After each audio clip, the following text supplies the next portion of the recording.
My wife vanished after a business trip, but I found her in the last place I'd ever expect. I should have known something was off the moment she stepped off that plane. She hugged me, smiled like nothing had changed, but her eyes weren't looking at me. Not really. They were searching for something else, or maybe someone. Her name's Alicia.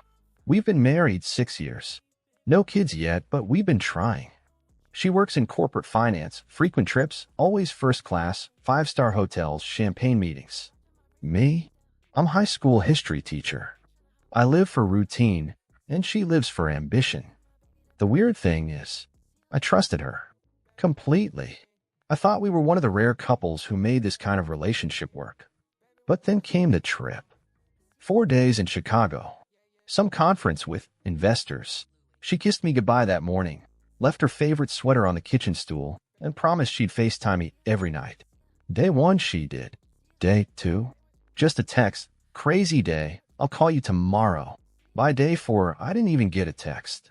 That's when the first seed of doubt started growing in my chest like rot.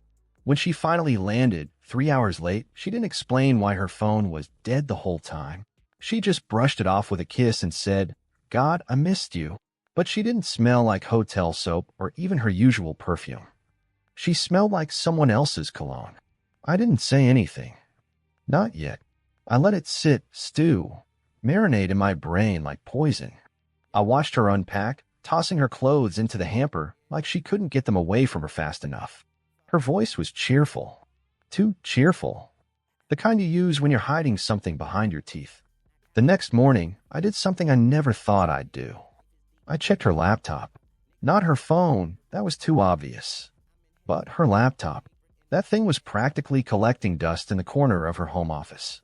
She'd forgotten to log out of her iMessages. Most of it was work stuff. Jargon. Numbers. And then I saw a thread labeled J. Just the letter J. My heart went ice cold before I even clicked it. Something told me this wasn't her mom or a colleague. This was different. The first message I read, "I can still taste you. Next time, let's not wait so long." I scrolled. More messages. More filth. More secrets. Photos. Not just suggestive, explicit. Of them. Together. In the hotel room. The one she told me didn't even have good Wi-Fi. She'd sent him a picture of me once. Sleeping. The caption said, "He still has no idea. Honestly, it's kind of hot." I felt like I was going to throw up. Or scream. Or both. But I didn't do either. I closed the laptop, calmly made her breakfast, and acted like nothing was wrong. Because I wasn't going to confront her. Not yet. If she was hiding something, I wanted to know everything. And to do that, I needed to become someone else. Someone she didn't see coming. So I made a fake account. On Instagram. Used an old burner phone from a drawer in the garage. I gave myself a new name, a new face, some random dude I found in stock photos. Attractive, rich-looking. A little mysterious. And I messaged her. Simple. Casual. Harmless. "Hey, we met at the conference in Chicago, right? You looked familiar." She replied in under 10 minutes. "Hey, remind me again, what was your name?" I smiled. She didn't recognize me. But I was about to become the guy she'd fall for all over again. Only this time, I'd be watching her from the other side of the screen. And when I was done, I'd make sure Jay and Alicia both learn exactly what it feels like to be betrayed. She replied again the next morning. "Sorry, still trying to place you. Were you the guy with the blue tie at the reception bar?" I wasn't, but I said I was. "Yeah, that was me. You were drinking something with lime, right?" She laughed, typed LOL with a little emoji. That's how it started. Innocent. Casual. Like two people reconnecting. Except one of them was lying. Well, technically, both of us were. Her messages started slow. Short. Flirty. Then they got longer. More personal. She started telling me about her job. Her dreams. Her frustrations. She said she loved her husband, but sometimes it felt like they lived in two different worlds. That was me. I was the man she was describing, like a stranger, like some distant obligation she came home to, while her heart was still in Chicago. I'll be honest, it messed with my head. Every time she laughed at my messages, my own messages, it felt like she was slapping me in the face with velvet gloves. Every compliment she gave this fake version of me was a jab at the real me, the man who folded her laundry, cooked her dinner, paid her student loans when she got laid off 3 years ago. But I didn't stop. I wanted to see how far she'd go. So I made us meet again. I told her I'd be at a hotel bar downtown next Friday, passing through for a quick meeting. I even gave her a fake name, Derek. I said I'd be in town just one night. I didn't expect her to take the bait. She did. She told me her husband would be out late for a school event, parent-teacher night, and that she might be able to sneak away for a drink. My blood ran cold. I was at school event. She was already planning to meet me, not knowing I'd be standing right in front of her. Friday came. I booked a room at the hotel under my real name. Put on a suit I hadn't worn since our wedding anniversary. Styled my hair differently. Wore sunglasses. Sat in the corner booth with a martini I didn't even drink. I waited. 9:14 p.m. she walked in. She looked stunning. Hair curled. Red lipstick. That black dress I bought her last Christmas. The one she said was too formal for most places. She walked right past me. Didn't recognize me. I was just some guy in a corner. I watched her scan the room, take out her phone and text. "Where are you, Derek?" Face blowing a kiss. I watched my phone buzz with her message. And for the first time in our marriage, I didn't reply. I wanted her to sit in it, to feel the anxiety, to feel the lie creep into her throat and stick there like a stone. She ordered a drink. Waited. Checked her phone again. 5 minutes. 10. She texted again. "You still coming?" Still, I said nothing.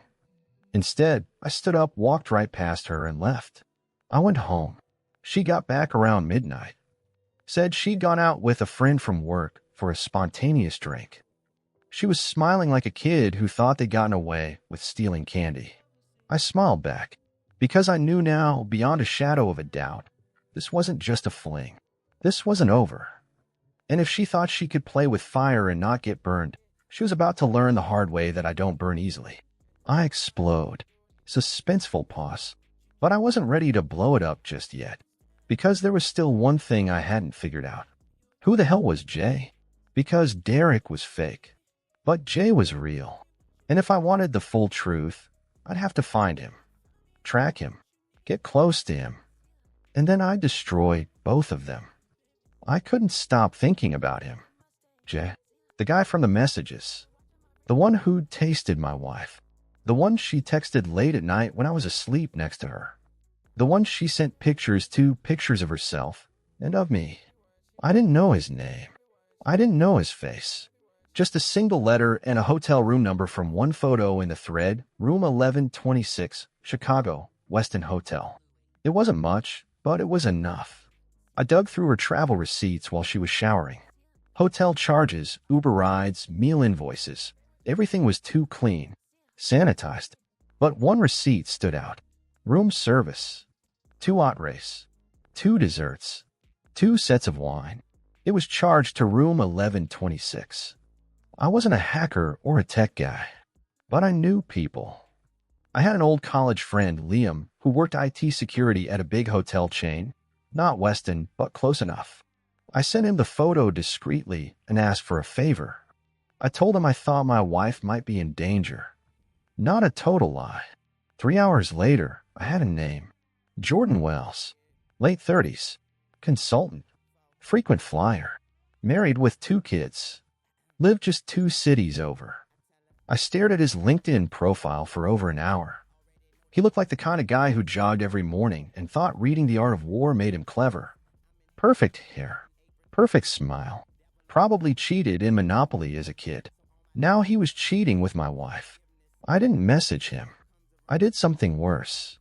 I watched him. I found his company address. I waited in my car across the street for 4 days before I saw him. Dressed sharp. Talking too loudly into his phone. Confident. Arrogant. Exactly what I expected. And then my wife texted me. Heading into a meeting, love you. It was 2:14 p.m. At 2:17 p.m., Jordan walked out the front doors of his building and got into an Uber. I followed. 10 minutes later, they met at a downtown cafe. Nothing flashy, tucked between an antique bookstore and a florist. The kind of place that looks innocent unless you know what you're looking for. She smiled when she saw him. Not the polite smile she gave strangers. The smile she used to give me when we first fell in love. He touched her wrist. She didn't flinch. She laughed, loud, unrestrained. The kind of laugh I hadn't heard from her in years. They didn't kiss. Not there. But they didn't need to. Everything in their body language screamed intimacy. I didn't go inside. I just watched. And for the first time since this all started, I cried. Not loud. Not messy. Just a quiet stream of tears in the driver's seat of a 2011 Corolla while my whole world sat 3 shops away drinking cappuccinos and pretending I didn't exist. But I didn't spiral. I focused. That night, she came home humming. She kissed me like nothing had happened. Cooked pasta. Asked about my day. Said she missed us. I said I missed us too. Then I excused myself to the bathroom and planted the second phone in her purse. I'd already cloned her number onto the burner device. It was risky, but now everything she sent or received, every call, every photo, every innocent little heart emoji would come to me too. She had no idea. And just 2 days later, I got a message that made my stomach flip. This weekend still good? I'll book the cabin. Just you and me this time. No more sneaking around. The cabin. She hadn't said a word to me about a trip. So I smiled. Replied as her, using the clone. Absolutely. I can't wait. Because now I had a location, plan, and the perfect opportunity to end it all. But not with yelling. Not with violence. No, I had something much better in mind. Something she'd never forget. The cabin was an hour north of the city, secluded, quiet, tucked away in the trees. It had been the perfect choice for a romantic getaway. A place to disconnect, my wife said when she mentioned it in one of her casual conversations weeks ago. What she didn't know. I was already watching her every move. She and Jordan left for the cabin at noon. I watched from a distance as they loaded their bags into the back of his car. She looked so relaxed, so free, so ready to escape her stressed-out life. She didn't even suspect I knew. I drove up after them, making sure to stay far enough behind so they wouldn't notice. When I arrived, I didn't go directly to the cabin. I parked my car in a small clearing, hidden from view, and waited. The sun was setting by the time I saw them get out of the car. They were laughing again, their hands brushing. No words were spoken, but the silence between them was louder than any confession. She didn't see me. I took a breath and walked up the trail that led to the back of the cabin.